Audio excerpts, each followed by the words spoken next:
Hey folks, Matt Easton here, Schola Gladiatoria. So it's time for another movie and TV movie fight review, which I do quite a few of on my channel. And this is a fight I've been asked to review, in fact, for years, not massively often, but from time to time.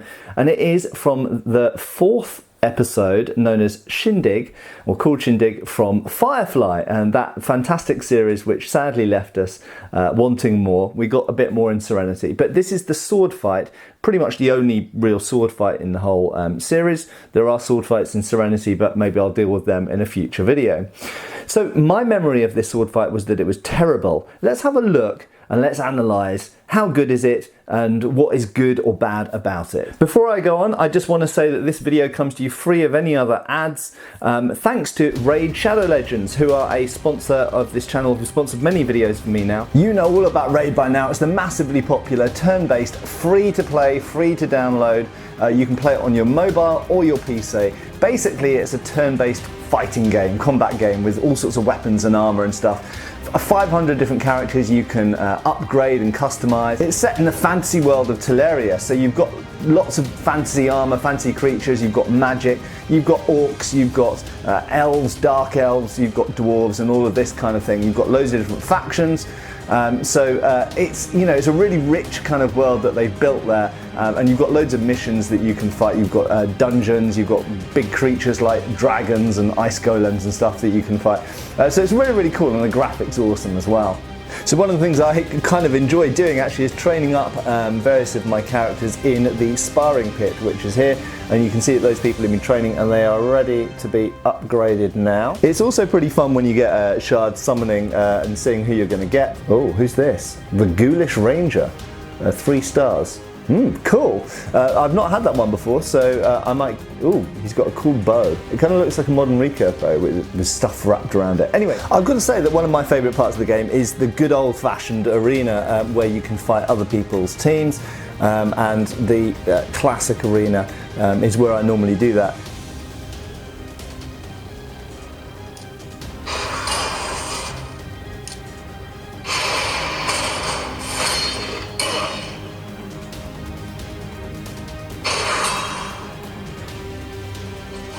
So here's what's new for September. Raid just released a huge champion update, tweaking and rebalancing over 20 different champions to make PvP arena battles even more competitive.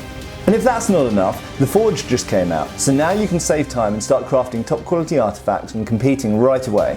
You can find me in game under the name Captain Context and join my clan if you're quick enough. So what are you waiting for? It's free to download, free to play. Go to the video description below, click on the special links there, and if you're a new player, you'll get 50,000 silver, 50 gems, 1 energy refill, 1 clan boss key, 5 mystery shards, 1 day XP booster, and 1 free epic champion. The Shaman is a really, really good one for new players. All these rewards can be found up here in the inbox, which looks like a treasure chest. All of this is available only for new players and only for the next 30 days. So thanks for sticking with us. Now let's get back to this fight, this sword fight in Firefly. Now I have to be honest, my memory of this sword fight, having watched the Firefly series, obviously I watched it first years and years ago. It's now approaching 20 years old, not quite, it's over 15 years old. And I remembered this fight being really, really bad. But I have to confess something here. So I am, as you know, I'm a HEMA instructor. I'm a historical fencing instructor. And in the early 2000s, when Firefly was first around, I'd been doing it for fewer years than I've been doing it now. I started in the late 90s. And I have to say, I used to be more critical of movie and TV fights than I am now. I've got more chilled out about it over time, but also more realistic in terms of what's actually possible and entertaining to put on screen. I've also seen a hell of a lot of really, really bad stuff, and that makes you appreciate the average stuff better, if that makes sense. So, first up, I'm going to say, before I go into breaking a few of the things down in this fight, and it's only a short fight, so this isn't going to be a long review, but the first thing I will say is that I remembered this being really, really bad. And I was actually pleasantly surprised when I went back and rewatched it. It's actually not so bad. So the headline to this is, what does Matt Easton think of the sword fight in Firefly? It's not good, but it's not terrible, okay? It's kind of somewhere in the middle. It's got some positive things to say about it and some negative things. So essentially the premise of this whole fight is that Mal has been challenged to a duel by Atherton, as he's called, who incidentally is played by an actor called Edward Atherton, and I do wonder if they named him Atherton for that reason. It seems a coincidence if not. But he's a British actor who's no longer an actor. Quite interesting actually, if you look him up on Wikipedia or IMDb, you'll see that he basically stopped acting in about 2005. So this was actually one of the later roles that he was in. Now, an interesting little nugget of detail, and I don't know if this is deliberate, but I think it is. So Edward Atherton had previously acted in a few other things, few other films. He'd been in an episode of Sharp, incidentally, although I don't remember him in it. I suppose if I could go back and dig him out there. And Sharp is a series that I will be looking at in these reviews in the future, definitely. But he was also in The Man in the Iron Mask from the late 90s. And interestingly, as we see in this fight, he is equipped with a rapier, a swept hilt rapier, as it's called. And I do wonder if the show, maybe the choreographer, or maybe even Joss Whedon himself, when you were in The Man with the Iron Mask, we're going to give you something like a musketeer sword. We're going to give you a rapier because that fits with your background or whatever. Or maybe it's a nod to your acting roles that you've done up to this point. It could be, however, a complete coincidence, but I don't think it is, for one very simple reason. Our two protagonists here, Mal and Atherton, are equipped with a rapier, a swept hilt rapier, and Mal has a US cavalry saber, and I don't think that's a mistake either, because of course there is a lot of parallel in the series Firefly between American history, particularly the US Civil War, and the series. So I think that they decided to give Mal Reynolds, they decided to give him a sword which was a kind of Federer hat tip to US Civil War history, and it fitted with his whole kind of like Confederate / cowboy kind of image. So I don't think that's a coincidence, so therefore I don't think that rapier for Atherton is a coincidence, although you could argue that maybe it just fits with the fact that Atherton's supposed to be an experienced duelist, a swordsman, he knows what he's doing. And it's very important to mention as we go into critiquing this fight that Mal is not supposed to know how to use a sword well. He's had a fleeting amount of teaching from Inara, so he's not a fencer. He doesn't really know. He's a gun. He's a pistolier. He's a gunman. He's a hotshot with a pistol or any other type of gun, but he's not a swordsman at all. So you have to bear that in mind when we're critiquing this. And so I'm not going to be overly critical of like Mal's technique or anything like that, because he's supposed to be poor. Now let's actually see how this pans out.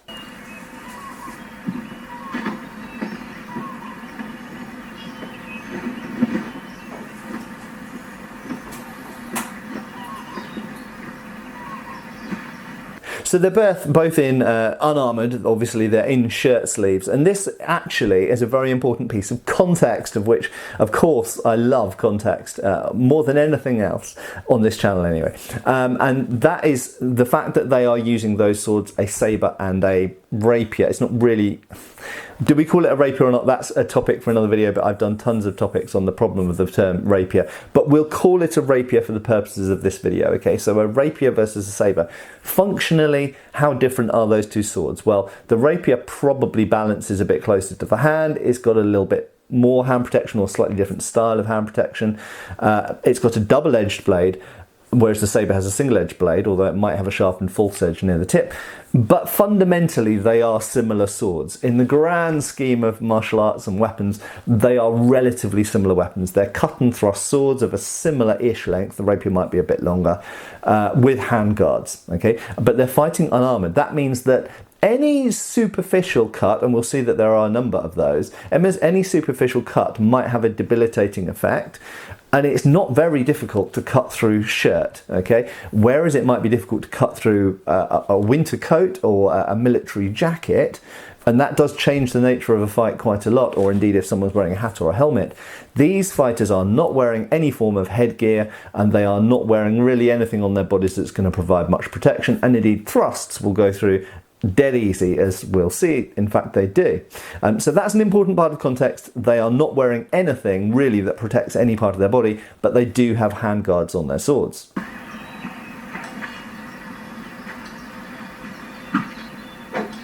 Nice little bit of swooshing there. I don't have a problem with that. It actually sounds like the real sound of the sword. It doesn't sound like particularly fake sound effects.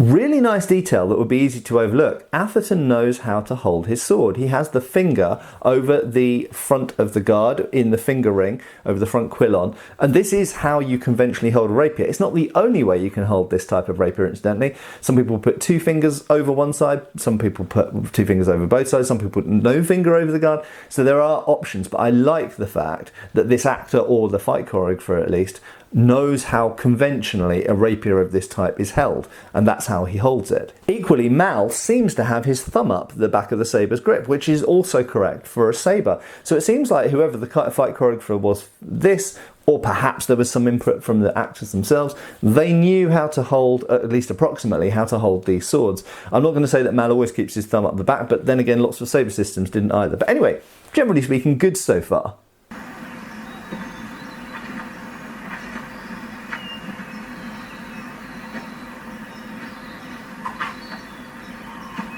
Now I really like this. Atherton comes on guard with his rapier in a position which we absolutely find in rapier treatises. So Alfieri, for example, I think we call this Guardia Mista. In sabre fencing, this would be called medium guard, and essentially it's got the sword with the point towards the opponent in the middle, with the guard, the cross guard that is, pointing upwards and downwards. That's absolutely fine. It's certainly not the only rapier guard, and this also is the sort of guard position you also find in movies, because a lot of movie fight choreographers don't necessarily know the historical systems, they just know fight choreography. But it is perfectly fine for a rapier to be held like that, perfectly valid. So it kind of bothers me that Mal is not standing in a guard, he's just standing with the sword down. That could be seen as an invitation, which is not a bad thing against someone with a longer weapon. So if you've got the shorter sabre, for example, which is better at cutting, generally speaking, but is not quite so nimble with the tip, and might be slightly shorter in the blade than the rapier, holding it down might not be a bad thing, because it might tempt the person with the longer weapon to attack, at which point you can cross their blade and hit them with a riposte. So it's not necessarily bad as a tactic, but I'm not certain that that's why that was done there, although it might be. I would have liked to have seen Mal adopt some form of guard, a sabre guard, for example, terce or high second or prime, but he doesn't. Anyway, it is what it is.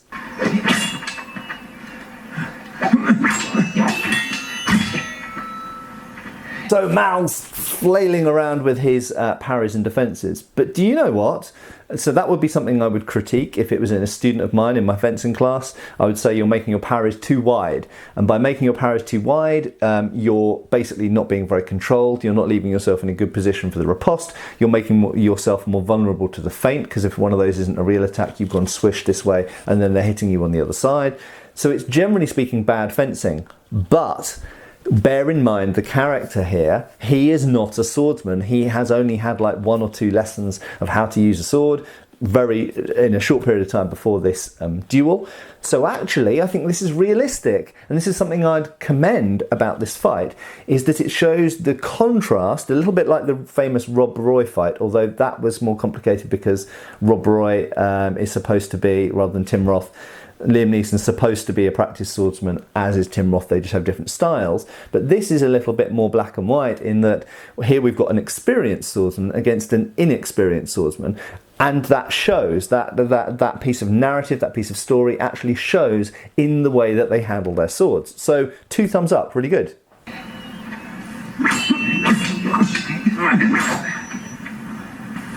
Let's be careful, lad. Here, these things are sharp. So do you know what? Those parries were kind of good. They're all legitimate sabre parries. And the fact that Mal puts in 1 riposte there, that's actually quite typical for a beginner.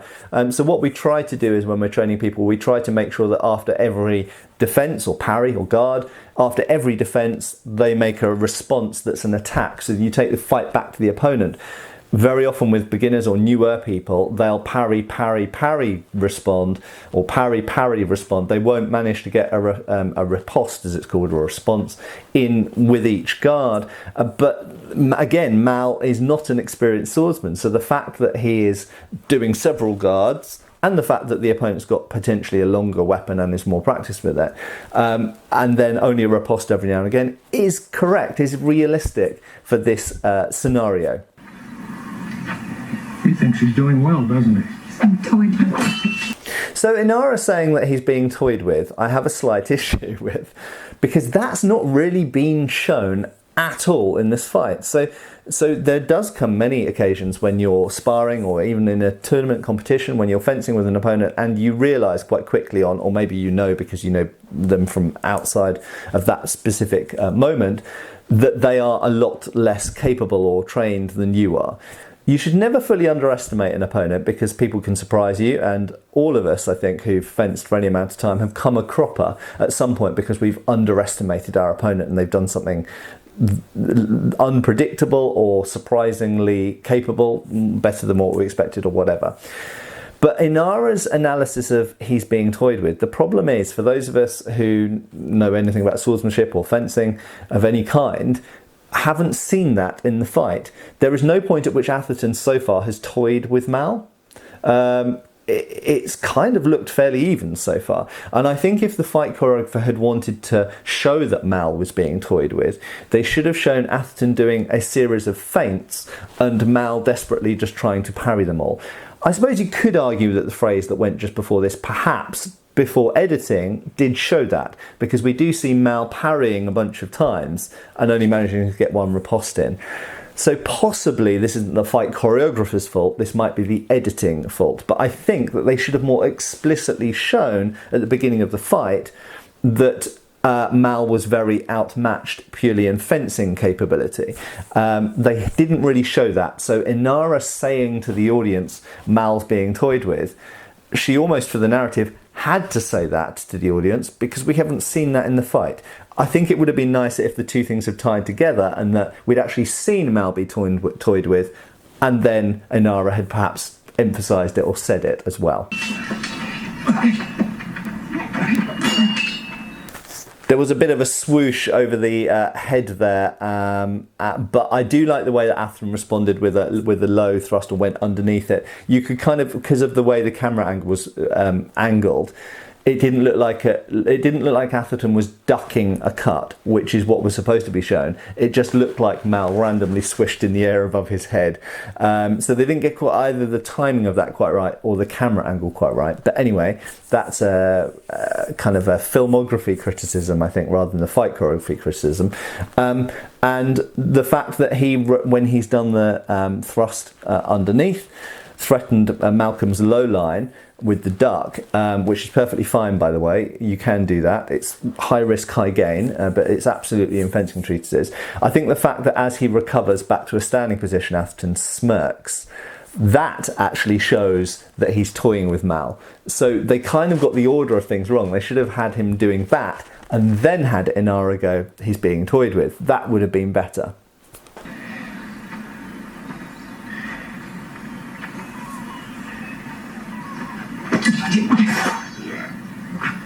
So the little slash to the arm, again, you could say maybe he's toying with him. He could have given a more powerful blow, but actually, does he need to? This is a duel. So that's, again, it's about risk versus potential gain. And sometimes if you make a small movement, you're not going to chop someone's arm off. You're only going to cut them a minor flesh wound. But you don't risk anything by doing that. If you charge the blade up with a big, to swing with the full arm, you might never land the blow because it takes longer to do that. So absolutely fine. I think that's good as a harrying, debilitating little cut. And I think it's sort of realistic. That amount of movement would give that kind of relatively minor amount of cut into someone's shoulder. Good stuff. Have no problem.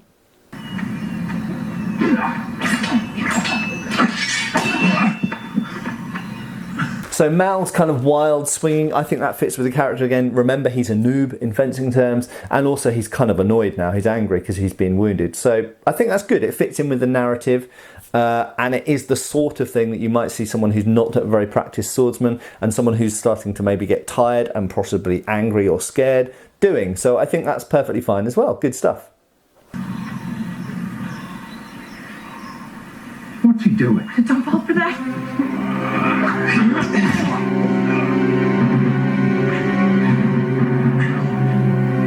This isn't going to take long, is it? So I suspect a lot of you might be like, oh, that was so bad, that was so terrible. But actually it's in fencing treatises. Go and look at Domenico Angelo's small sword treatise from 1763, if I remember correctly. And I believe that this is also in a couple of rapier treatises from the 1600s to 17th century as well. And this is also in a sabre, it's also in a foil text by Hutton, which is essentially taken from Angelo as well. So sometimes when you get a fancy technique like this or a special move, you find that fencing masters then go, wow, that's really cool, I'm going to include that in my treatise or my classes as well. So yes, it may seem a little bit silly, it may seem incredibly risky because you put the sword behind your back. Now, if this wasn't in a fencing treatise, and I have to say, the setup for it is very much not how it appears in fencing treatises. But I'll come back to that point in a second. If this technique was just in this episode of Firefly, I'd be like, oh, that's so ridiculous, blah, blah, blah. But history doesn't lie, and it's in there in the book. So we have to concede that's kind of cool. And I almost wonder, does the fight choreographer, did they see that in Angelo? Did they learn that in historical? It's really, really cool that there's that idea that there is something which is inspired by a historical fencing move that is put into a movie fight. So I love it for that. Now, going back to my previous point, it's not set up in the same way. So generally speaking, you would have your weapon in front of you, and it would be this move with the sword behind the back is a counter, and you'd be commanding the opponent's blade, either grabbing their wrist or the hilt of their sword, perhaps even sometimes the blade of their sword, whilst you're doing it. So you'd have some kind of control and command of the opponent's weapon. And you'd be starting off in a position with the sword in front of you, not just holding it behind your back as Atherton does here. So I have some issues with how it was started. And if Mal had been at all sensible, he could have skewered Atherton easily at this point, because Atherton's just stuck his sword behind his back. And it means that it takes too long to get the sword out to defend yourself or do whatever you're going to do. But I quite like the finish of it. So I've got mixed feelings about this. I love the fact that they included this as a move because I know the historical basis for it. But I'm a bit disappointed with how they set it up. But then again, as I said at the beginning of this video, as understanding how you have to show movie fights, and it's very different to real fights, and you want the audience, a lay audience who don't know anything about fencing, to understand what's going on, you have to make things overly clear, overly obvious, overly dramatic. And so I kind of understand why they made this choice. But I think I've probably said all I can about this point. But I think hopefully some of you are now like, didn't know that was in, certainly the sword behind the back is in historical fencing texts, and now you do. So there we go. It was a useful thing, and thank you, Firefly, for showing the world that that is a technique.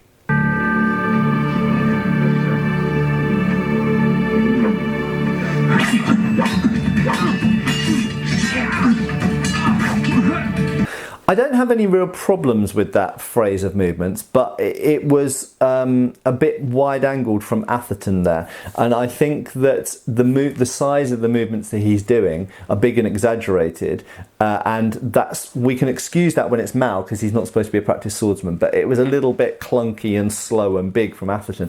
Funnily enough, I talk a lot about the weapons that are being used in these movie and TV film fights, and often they're using aluminium blades, or aluminum if you're American, blades, which are lighter, and they have to fake that they're moving them more slowly as if they're heavier steel weapons. Funnily enough, I think that they're using steel blades in this fight from the way that they're moving them, because they look like they're moving them a bit slow because they're a little bit heavy, rather than the moving them a bit slow to look like they're a bit heavy, if that makes sense. Anyway, let's carry on.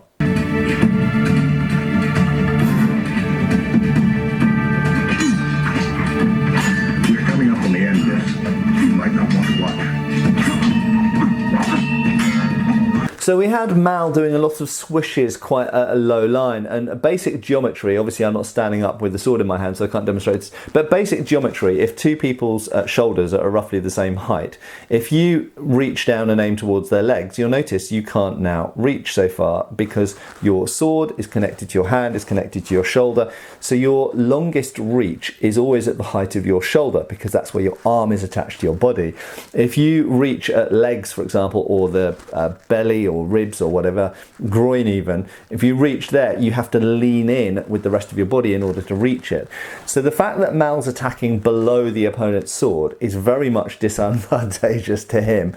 But he's a noob. What are we supposed to say? It was a bad idea. Maybe from a noob's point of view, the opponent has their sword up here. And so they're defending themselves well up here, so they think, well, you're exposed down there, so I'll slash down there. But it is really a schoolboy error, as we'd say in Britain. It's a really bad mistake to attack under someone's sword, especially if you're a worse swordsman than them, because you're exposing your top half and you have to reach further, which further exposes your top half to them as well.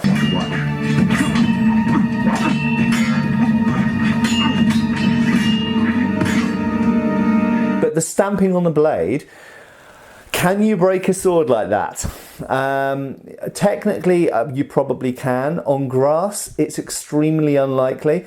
Now, I don't have any problem with the technique of stamping on the opponent's sword, and this is something we actually see in a few treatises, including Fiore de Liberi from 1410, where it's about controlling the opponent's sword. So if you beat it down to the ground and then you stamp on it, you basically keep control. It's like holding their sword on the floor while you then hit them or stab them or whatever, or just disarm them. In this case, the blade breaks. And again, from a movie or TV point of view, I understand because they're accentuating how Mal's in a really bad position at this point. Could it happen? It could technically happen. Is it likely to happen? No. A tempered steel blade is not really that easy to snap in that way. Anyway, let's carry on. Atherton, wait. I'll stay here.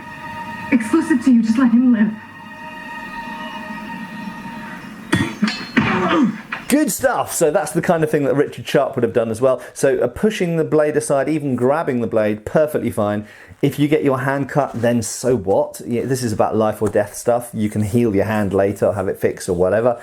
Even if you end up with a disabled hand for the rest of your life, you're alive. Okay, so perspective here. That's number one. But secondly, a sharp blade can be grabbed and controlled so long as you don't let the blade slide. So you'll know from with a kitchen knife, you can't just cut with pressure. There needs to be a forwards or backwards soaring type motion. So anyway, I think in this situation he just slapped the blade aside, which is fine as well, and then punching with the saber hilt. And remember, hilts can be used as weapons like a knuckle duster. So really, really good.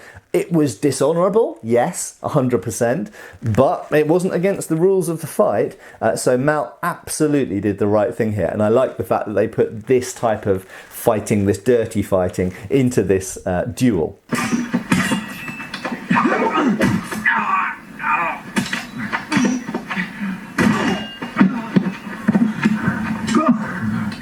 Down. And could you flick or throw a blade like that? Yeah, absolutely, if you're practiced at it. I certainly couldn't do it left-handed. I'm not good enough at throwing knives with my right hand, let alone with my left hand. But Mal clearly is, you know, it's great learning to throw a broken sword blade. What a good idea. Incidentally, for those of you who don't know, you can throw swords, and this isn't something that is done an awful lot in movies. It's done occasionally. They usually do it end over end. But again, throwing swords is in a number of historical fencing treatises and manuscripts, and it's usually thrown more like a spear, like a javelin, so spinning around its axis that way, in a straight line. And actually, you know, I've done a couple of videos where I've thrown swords, and it's perfectly valid, and it's a good thing to do. Obviously, if it's a curved blade, it doesn't work so well, but if it's a straight blade and symmetrical, like a medieval type sword with a crossguard, then that actually throws really quite well over not an inconsiderable distance actually. And in some situations, throwing your sword, like in this, throwing your sword could be a good idea, especially in skirmishing or melee where you need to hit someone who's just about to kill your friend or whatever. So yeah, throwing a sword or a blade, perfectly fine, and it's historical. I like it, it's good, and it's a nice way to finish the fight. And then another use of the hilt as a knuckle duster, basically, and I really like this. So there we go. I actually think this was a really good fight, given the amount of attention that, you know, sword fighting and stuff like that would get in Firefly, which is very, very little. And actually, I think on initial viewing, I think I viewed some aspects of this fight as quite clunky, so some of the movements are a little bit wider, and the way it's edited and filmed, I'm not a big fan of. I think they could have done it a lot better. I think with better editing and better camera angles, they could have made this fight look much better, and I think that wasn't very good. But the actual choreography was really quite good, and it's got some really nice details in it. Anyway, I hope you enjoyed watching this. Thanks again to Raid for sponsoring this video. And if you want to see more movie and TV fight reviews, check out my playlist. You can look at, I've got all of my videos are into playlists. I've got over 1,000 videos, well over. So go and check out some of the other movie and TV fight reviews. And I'll see you back again on Schola Gladiatoria channel, hopefully soon, for another video like this or on something martial arts and weapon related. Cheers for watching, folks. Thanks for watching. We've got extra videos on Patreon. Please give our Facebook a like and subscribe if you haven't already. Cheers, folks.